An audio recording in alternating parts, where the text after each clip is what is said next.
गुरुजी, कई लोगों का सवाल एक जैसा है। उनके नाम है सुमन यादव, सुप्रिया यादव, महिमा चौधरी, ये लखनऊ से हैं, और रमेश वर्मा, सोनू कुमार, ये लोग इलाहाबाद से हैं। ये लोग अपनी ज़िंदगी में बहुत परेशान हैं, अपनी समस्याओं का सटीक कारण जानना चाहते हैं। सबसे पहली बात कि लोग बता देते हैं कि ये प्रॉब्लम है, वो प्रॉब्लम है, दुनिया भर का। अब सवाल ये उठता है कि जीवन में बहुत सारे दोष और जितने बताए जाते हैं उतना कुछ होता है नहीं। जीवन में अगर कोई भी परेशानी और समस्या आती है तो उसके गिने चुने कारण हैं। अगर 4 कारण आप गिन लो, जैसे हम जहाँ रहते हैं वो ज़मीन, ठीक है, अपना औरा, तीसरा चक्र और चौथा भाग्य। मात्र इन 4 चीज़ों पे हम अगर काम कर लें, इनको ठीक कर लें, तो हमें बाकी किसी चीज़ की आवश्यकता नहीं है। हो सकता है कि चारों जो हम नाम लिए हैं इनमें से किसी एक में ही प्रॉब्लम हो, ठीक है, 2 में भी हो सकता है, सब गड़बड़ हो सकता है, या कुछ भी नहीं गड़बड़ हो सकता है, ठीक है। लेकिन सवाल ये कि इन 4 समस्या, ये 4 कारणों के अलावा और कोई समस्या नहीं होती है, और बाकी लोग जो जो बताएं वो बताते रहें। लेकिन हमको जो साधना काल में मिला अनुभव, उसके आधार पर ये 4 चीज़ें सामने आती हैं। ज़मीन आती है, और आता है, और चक्र है हमारे शरीर के, और चौथे नंबर पे भाग्य। तो अगर इन बच्चों को अगर हम क्लियर करना चाहें, तो हम शॉर्ट में अगर बताना चाहिए हर चीज़ को, तो ज़मीन के बारे में हम पहले बात करते हैं। भगवान शिव से जब पार्वती जी ने पूछा कि हे ईश्वर, हमको आप वो जगह बताएं पृथ्वी पर जहाँ पे हम अपनी ध्यान और साधना पूजा पाठ कर सकूं, ऐसी कोई शुद्ध जगह बताएं।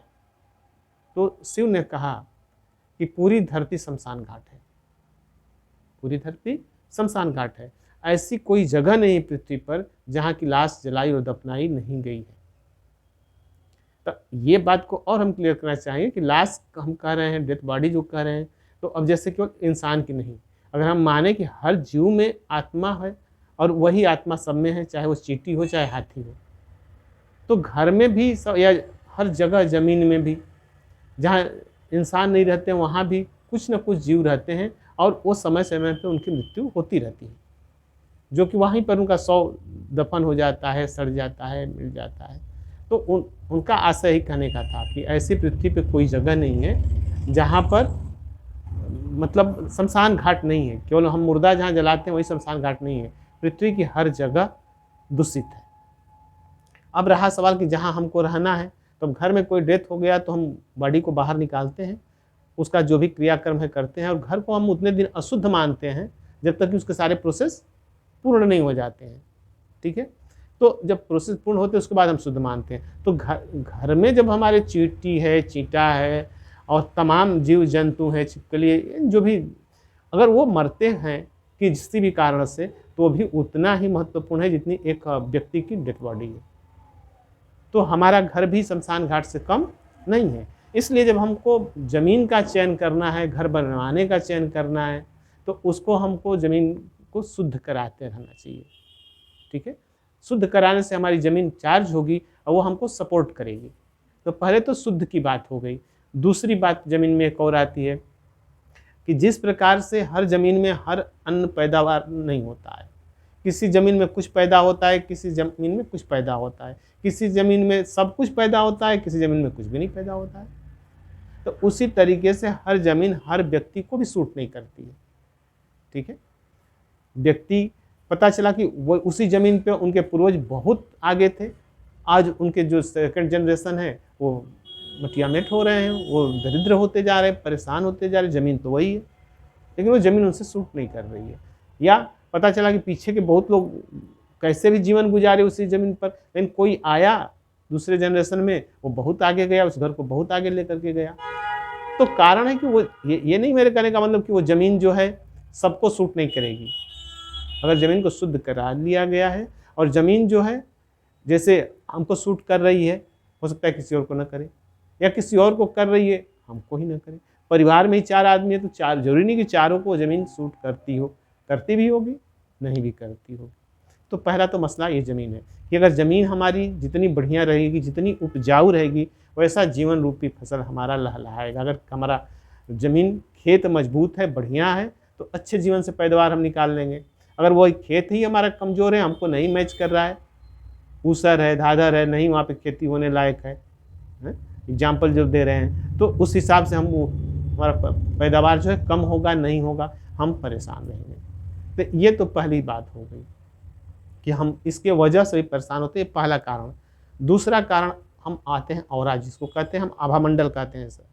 अगर हमारा ऑरा मजबूत है तो हम जहाँ जाते हैं तो लाइन में पहले खड़े होते हैं। ऑरा कमज़ोर है तो हमको लाइन के पीछे जगह मिलती है। अगर कोई ऑफिस में काम कराने गए, किसी ऑफिसर के पास गए, हम अगर ऑफिसर से हमारा नहीं परिचय है, अगर तुम्हारा ऑरा मजबूत है, ऑफिसर तुमको अपने पास बुला के पहले तुम्हारा काम करेगा। और तुम्हारा ऑरा कमज़ोर है तो तुमको बार बार दौड़ना पड़ेगा, तुम पर ध्यान नहीं वो देगा।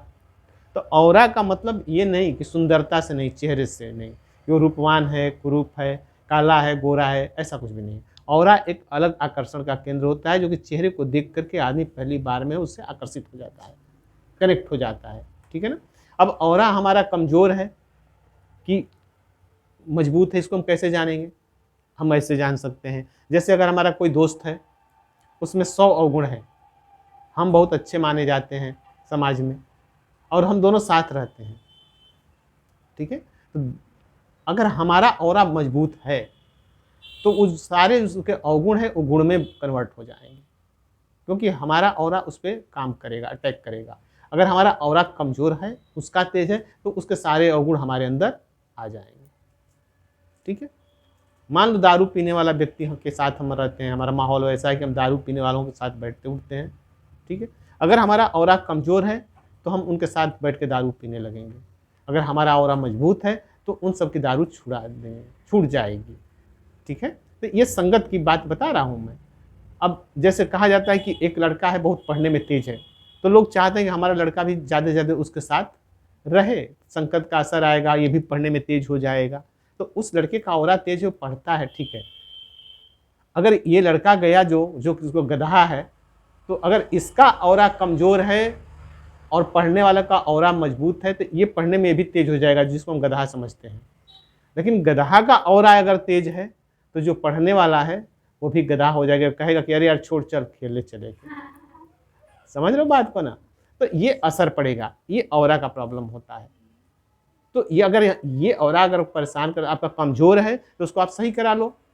और जब ये सही हो जाएगा तो आपकी बात हर जगह सुनी जाएगी। जो आज तक आपको एकदम समझता था कि ये फालतू है, ये साथ में रखने लायक नहीं है, कोई अधिकारी बात नहीं सुनता है आपकी, सब लोग आपका सम्मान करेंगे समाज में, और सब लोग आपके हर बातों पर ध्यान देंगे, आपकी कॉपी करेंगे, आपकी नकल करेंगे। ठीक है ना, आपके व्यक्तित्व की। ये ऑरा का काम होता है। तो ये तो रहा दूसरा कारण ऑरा। तीसरा कारण पे हम चलते हैं, जिसको हम कहते हैं चक्रा। ठीक है। हमारे बॉडी में, शरीर के अंदर रीढ़ की हड्डी के अंतिम छोर से लेकर सिर तक 7 चक्र होते हैं। इन चक्रों के अनबैलेंस होने से, किसी कमज़ोर होने से, ठीक है, या आपस में भी वो नहीं मैनेज हो पा रहे हैं, इन वजह से बीमारियां आती हैं। जिनके चक्र खराब होते हैं वो बीमारियों से परेशान रहते हैं। जहाँ का चक्र, जिस एरिया का चक्र काम नहीं कर रहा है, कमज़ोर है, डिसबैलेंस है, तो उस एरिया में हमें प्रॉब्लम होगा। ठीक है। अब नाभि एरिया का चक्र खराब है तो हमारा डाइजेशन प्रॉब्लम होगा। छाती के ऊपर आओ तो वहाँ पर अगर खराब है तो हमारा सीने में दर्द है, फेफड़ा है, सांस लेने में परेशानी है, हार्ट है, ये सब चीज़ें हैं। सिर का खराब है तो हमारे जैसे नाक है, कान है, आँख है, सिर में, ये सारी परेशानियाँ होती हैं। और आज्ञा चक्र अगर खराब होता है या कमज़ोर होता है, या कभी कभी वो अपने एक तो ओवर एक्टिव हो जाता है, सक्रिय ज़्यादा हो जाता है। ठीक है ना। तो इन कंडीशन में अगर वो सामान्य नहीं है, तो अगर वो सुस्त पड़ा है तो भी, अगर एक्टिव हो गया है तो भी, दोनों अवस्था में आदमी पागल जैसे व्यवहार करने लगता है। उसको वो भी चीज़ सुनने में आने लगती है जो कि कहीं हो भी नहीं रहा है, वो भी चीज़ दिखने लगती है जो वहाँ पे है ही नहीं है। तो ये आज्ञा चक्र की, जिसको आम लोग कहते हैं कि इसको भूत प्रेत पकड़ लिया है, और वो बकना शुरू कर देता है। उसको कुछ सुनी सुनाई पुरानी बातें याद आने लगती है घर में या बाहर की, जिसको वो कहने लगता है। यहाँ तक कि उसको पहले के जन्म की कुछ बातें याद आने लगती है जो कहता है, और चूंकि इस जन्म में कोई सुना नहीं रहता है, कोई देखा नहीं रहता है वैसा, तो समझ लेता है कि अरे ये तो कुछ इसको ऊपर से का हवा बयार भूत प्रेत पकड़ लिया है। तो ये सब प्रॉब्लम आज्ञा चक्र की वजह से होता है। वो पागल हो जाता है, वो डिस्टर्ब हो जाता है, वो अपने जाने में वो अपने को बहुत बुद्धिमान समझने लगे, क्योंकि वो एक्टिव ज़्यादा हो गया है, ओवर हो गया है आज्ञा चक्र। और सुस्त हो जाएगा तो भी प्रॉब्लम आएगा, तो भी हमारा बिहेव बदल जाएगा। ठीक है, तो ये चक्रों की बातें हुई। और चौथा कारण जो है वो होता है भाग्य। इसके बारे में हम डिटेल, किसी ने प्रश्न इससे पहले पूछा था भाग्य से रिलेटेड, उसके बारे में हम विस्तृत बताने का प्रयास किए हैं, उसमें देखा सुना जा सकता है। लेकिन अगर छोटे शॉर्ट में बात किया जाए तो उसी प्रकार से जो भाग्य की वजह से परेशानियाँ और समस्याएं घेर लेती हैं लोगों को, ठीक उसी प्रकार से जैसे हमारे शरीर की इम्यूनिटी कमज़ोर हो जाती है तो छोटे मोटे रोग हमको अक्सर परेशान किए रहते हैं। हमेशा सर्दी जुकाम से परेशान रहेंगे, हमेशा एलर्जी से परेशान रहेंगे, हमेशा कुछ न कुछ हमारे बॉडी में प्रॉब्लम रहेगी शारीरिक। उसी तरीके से जब हमारे भाग्य की इम्यूनिटी कमज़ोर होती है तो जो हमारे भाग्य में रहता है वो भी हमको नहीं मिलता है, और जो छोटी मोटी दुनियादारी की समस्याएं होती हैं वो भी हमेशा हमको घेर लेती हैं, जिसको आप टोना, जादू, टोटका, हवा बयार, भूत प्रेत, जिस नाम से आप जानते हो और फील करते हो, वो सारी चीज़ें आपको घेर लेती हैं। ग्रह हैं तमाम, अशुभ दिन जो लोग कहते हैं, अगर हमारा भाग्य सही है और साथ दे रहा है 100% हमारे जीवन के साथ कनेक्ट है, तो ये छोटी मोटी चीज़ें जिसका मैं नाम लिया हूँ, ग्रह दोष और ये मुहूर्त, खराब मुहूर्त, ये कहीं कुछ होता नहीं। अगर भाग्य हमारा मजबूत है तो सब कुछ हमारे सपोर्ट रहेगा, साथ देगा, कुछ भी दूर दूर तक लोग नहीं आएंगे। जिस तरह से इम्यूनिटी हमारी पावर मजबूत है तो छोटे मोटे रोग हमको परेशान नहीं करते हैं, उसी प्रकार से अगर भाग्य हमारा मजबूत है तो ये छोटी मोटी परेशानियां हमको टच भी नहीं करेंगी। ठीक है ना। अब भाग्य हमारा स्पीड क्या मिल रही है, अब वो 2G के तरीके से चलेगा तो हम तो दौड़ रहे हैं, लेकिन वो उसी में गोल गोल घूमते रहेगा, वो हमारी मदद नहीं करेगा। अगर भाग्य मजबूत है, ठीक चल रहा है, तो वो जो है 5G की तरफ तुरंत कनेक्ट होगा, सारा काम आपका कराएगा। तो चौथा ये भाग्य रहा। भाग्य को आप प्रबल बनाए, भाग्य में कोई रुकावट है तो उसको सही कर लें। ये चारों चीज़ जिस दिन आप सही कर लेंगे तो आप दुनिया के सबसे शक्तिशाली और जो चाहेंगे वो पाएंगे, जो बनना चाहेंगे वो बनेंगे।